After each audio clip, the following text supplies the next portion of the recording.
Okay, we're going to attempt to take this tree out.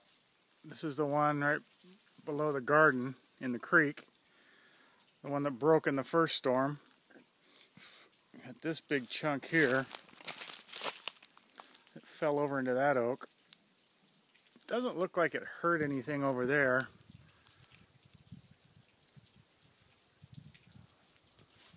And then the other side broke.